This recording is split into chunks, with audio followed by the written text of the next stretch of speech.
Persyaratan hanya diberlakukan bagi saya, tapi bagi calon lain tidak diberlakukan. Ini kan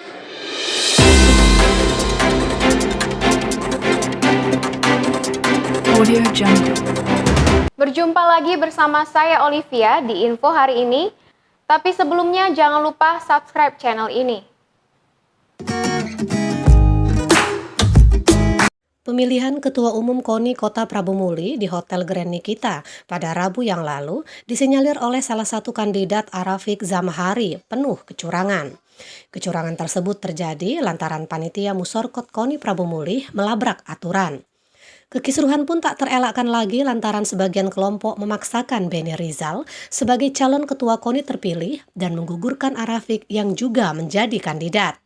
Diketahui sebelumnya, sesuai persyaratan dan aturan yang sudah dibuat, terpilihnya Beni Rizal tidak memenuhi persyaratan.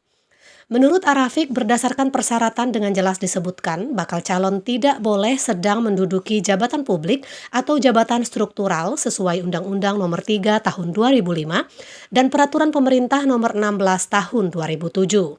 Namun, secara gamblang, ketua yang dipilih berdasarkan keputusan sidang, yaitu Beni Rizal, sedang menduduki jabatan sebagai Kepala BKSDM Kota Prabu Muli. Atas banyaknya kecurangan tersebut, menurut Arafiq, hal ini jelas menciderai semangat sportivitas olahraga. Untuk itu dia meminta Ketua Umum KONI Sumatera Selatan Haji Henry Zainuddin untuk membatalkan hasil pemilihan Ketua KONI Prabu Muli tersebut. Ditambahkan Arafiq, pihaknya sudah menyerahkan surat gugatan pembatalan putusan Musorkot KONI Prabu Muli ke KONI Sumsel dan telah diterima langsung oleh Ketua Umum Henry Zainuddin.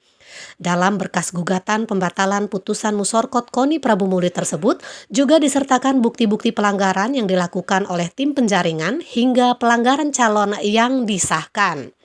Kemudian, usai gugatan ke KONI Provinsi Sumatera Selatan, pihaknya juga akan menyerahkan berkas pengaduan pelanggaran undang-undang dan peraturan pemerintah berkaitan Musorkot KONI Prabu Muli ke Kementerian Dalam Negeri, Menpan RB, Komisi ASN, Bauri, KPK, DPR RI, hingga MK. Apa pesan kita, Pak?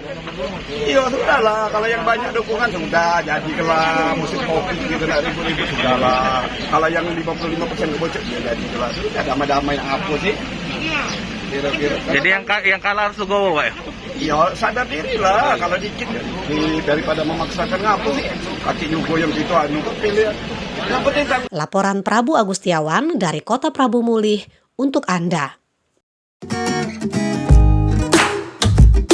Nantikan terus info terbaru hanya di Palpos Channel. Saya Olivia pamit undur diri. Wassalamualaikum warahmatullahi wabarakatuh.